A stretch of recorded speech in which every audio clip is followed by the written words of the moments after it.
மாற்றம் மாற்றம் மாற்றம். நம்மில் பலர் மாற்றத்தை விரும்புகிறோம்.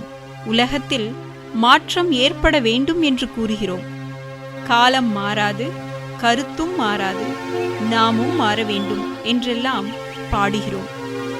ஆனால் அதற்காக முயற்சியை மேற்கொள்கிறோமா?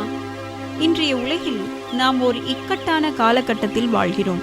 நம்மை சுற்றிலும் பொய்மையும் பயமும் சூழ்ந்துள்ளன. நம்மை நாமே சரியாக புரிந்து கொள்ளவில்லை. நம்முள் பொறாமை, வெறுப்பு, அகந்தை போன்ற தீய குணங்கள் உள்ளன. நமது உண்மை குணங்களான அமைதி, அன்பு, சந்தோஷம் போன்றவை வெளிப்படும் போது தீய குணங்கள் சூரியனை கண்ட பனியைப் போல அகன்று விடுகின்றன. எல்லா சூழ்நிலைகளிலும் நாம் அமைதியை தானே நாடுகிறோம். நிம்மதி எங்கே என்றுதானே தேடுகிறோம். இன்றைய உலகில் மனித வாழ்க்கை கோபத்தின் அடிப்படையில் இயங்கிக் கொண்டுள்ளது. மாற்றம் என்ற வார்த்தையே நம்முள் அச்சத்தை ஏற்படுத்துகிறது.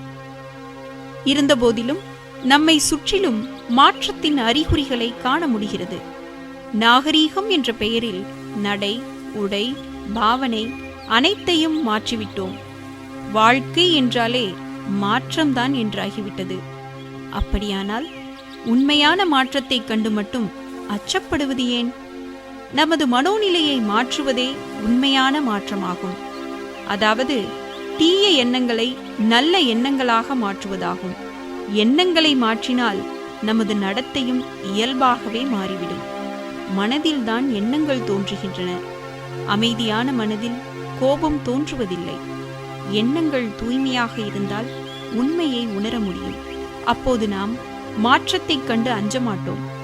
ஆணவம், பேராசை போன்ற தீய குணங்கள் மனதில் இருந்தால் உண்மையை உள்ளபடியே பார்க்க முடியாது போய்விடும். அதனால் மாற்றத்தைக் கண்டு அச்சம் கொள்ள நேரிடும். சிந்தனை துளி. தனி மனிதனின் சுய மாற்றம் நிச்சயமாக உலக மாற்றத்தை கொண்டு வரும்.